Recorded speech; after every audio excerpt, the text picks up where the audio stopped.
Hello, Elizabeth here, and today's tutorial is one of the coolest, most ambitious, and most fun projects I've done to date. This Sea Witch tumbler is the first time I have tried three-dimensional techniques in a tumbler tutorial. I coated the tumbler in purple glitter, and the tentacles and shell necklace I actually hand sculpted out of oven-baked clay and painted. I do not have clay sculpting experience prior to this project, but the shapes are pretty easy to figure out even for a beginner, and I'm confident that you can do it too. I'm gonna walk you through everything step by step. I started with this 20-ounce skinny tumbler. To create the three-dimensional tentacles and shell, I used super sculpey oven bake clay.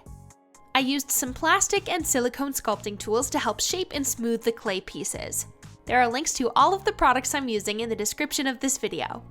The clay is pretty firm when it's at room temperature, but as you warm it up in your hands, it becomes pliable. To create the tentacle shapes, I broke off small pieces of the clay and rolled them out into ropes that were thinner on one end and thicker on the other. Then I curved the thinner ends into arched and spiral shapes, and added some more curves throughout the tentacles down to the thicker bases. I placed each tentacle against the tumbler so that the underside would flatten out to lay tightly against the surface. Then I used my sculpting tools to continue smoothing and shaping the tentacles until I was happy with the look.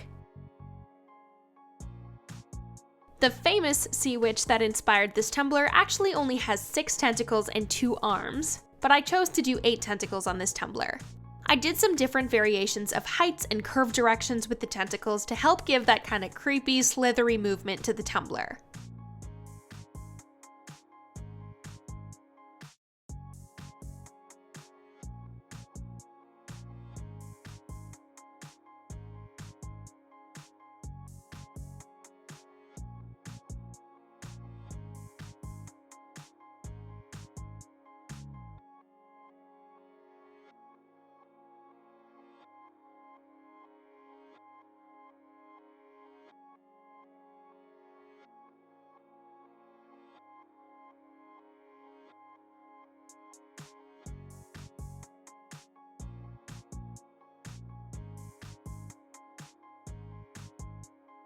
I tapered the thick bases of each tentacle a bit towards the bottom of the tumbler so that they wouldn't stick out too much and be super chunky.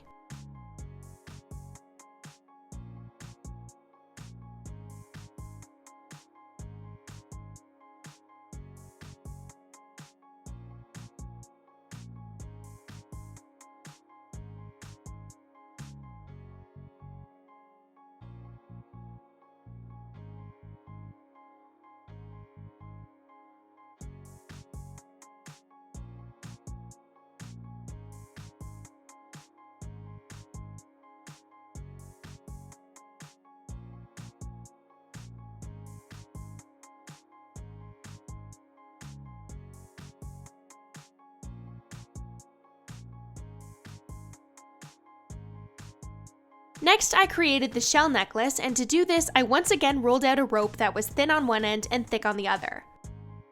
And then I tightly curled it into a spiral, starting at the thin end.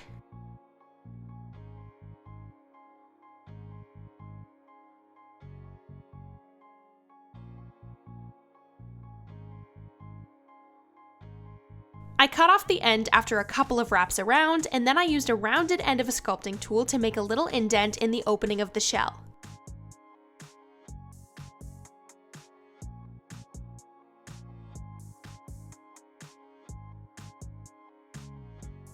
Then I used a flat sculpting tool to add the little line details to the shell.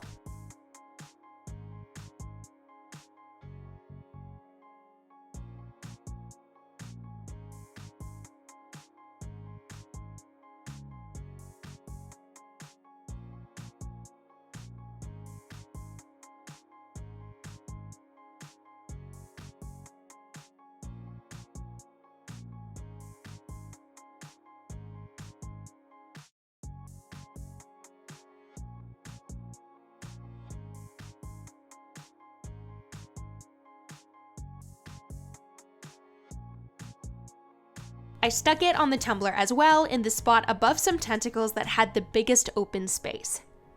Then I placed the whole tumbler on a sheet pan and baked it in my oven according to the instructions on the package. Make sure you remove the plastic lid first. I forgot to do that and it shriveled up into a sad ball. After it's baked, the clay looks a little bit darker and it's rock solid. I gently popped the clay pieces off the tumbler, which is easy to do because they're not actually adhered properly, they're just kind of stuck on there from the baking. The clay leaves a bit of a residue, so next I clean the tumbler with some rubbing alcohol. Then I painted the entire thing with some light purple acrylic paint that matches the glitter I will be covering the tumbler with. This just helps to make sure the glitter will have full coverage and you won't see any of the white cup shining through. I did 2 coats of paint because my first one still looked a bit streaky.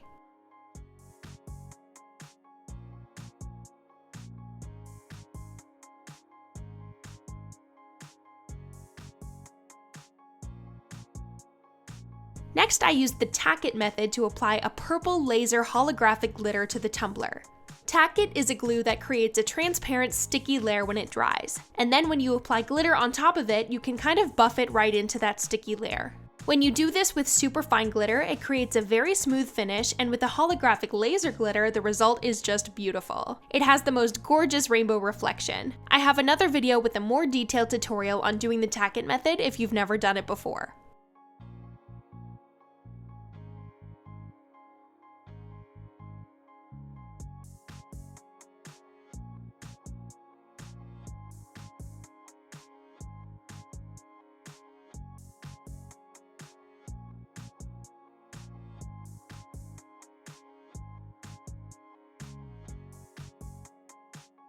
Then I covered the entire tumbler in a layer of resin to seal in the glitter.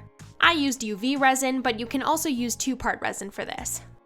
I used a heat gun to help pop any bubbles and then cured it with a UV lamp.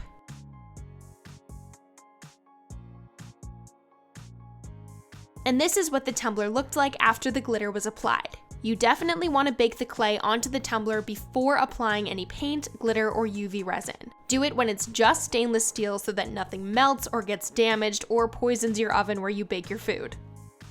Next, I painted all of my clay pieces. This part definitely took the longest for me because I am no artist, I am not a great painter, and I'm also a perfectionist. So I painted these many times over to ensure all my lines were perfect. I did a couple of them fully black, and for the rest of them, I did the underside with a dark purple color and the top side black. The direction that the tentacle curls towards should be the underside with the little suction cups. I just used acrylic paint for this as well, and with all of the paints I'm using, they're just super cheap paints from the dollar store and the craft store.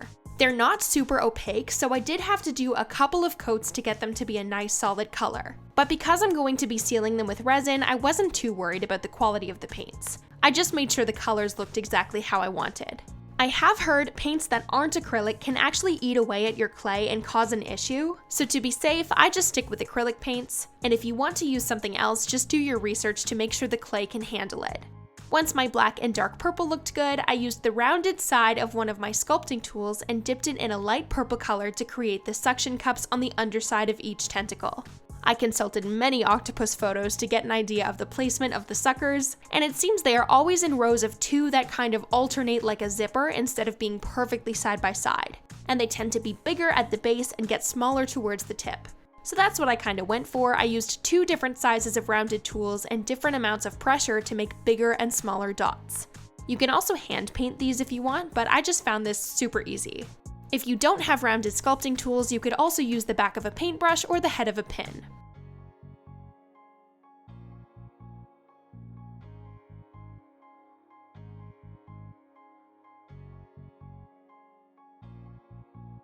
Once all of my tentacles were painted, I used E6000 glue to attach each tentacle to the tumbler. I had to do them one at a time so that they would stay upright and not slide off the tumbler. So when I glued them on, I let each one dry for at least an hour before turning the tumbler and applying another one.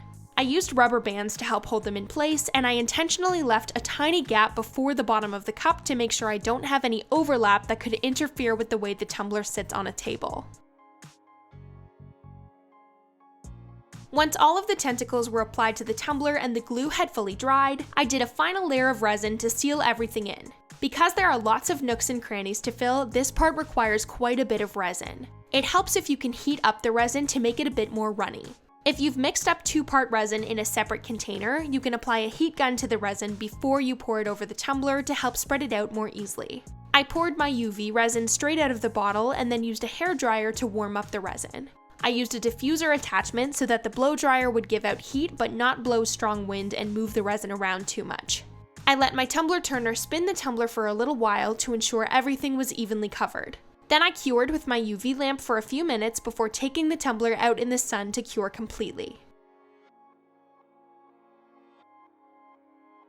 And here is the final result. This tumbler took a very long time to complete, but it was so different from any other project I've done before, and I think it turned out really cool. I'd love to try more 3D tumblers in the future, so if there's anything specific you'd like to see a tutorial for, let me know in the comments and I'll do my best to make a video for you. I hope you found this tutorial helpful, and if you enjoyed this video, I would love for you to subscribe to my channel and leave a comment letting me know what sort of projects you'd like to see in the future. See you later!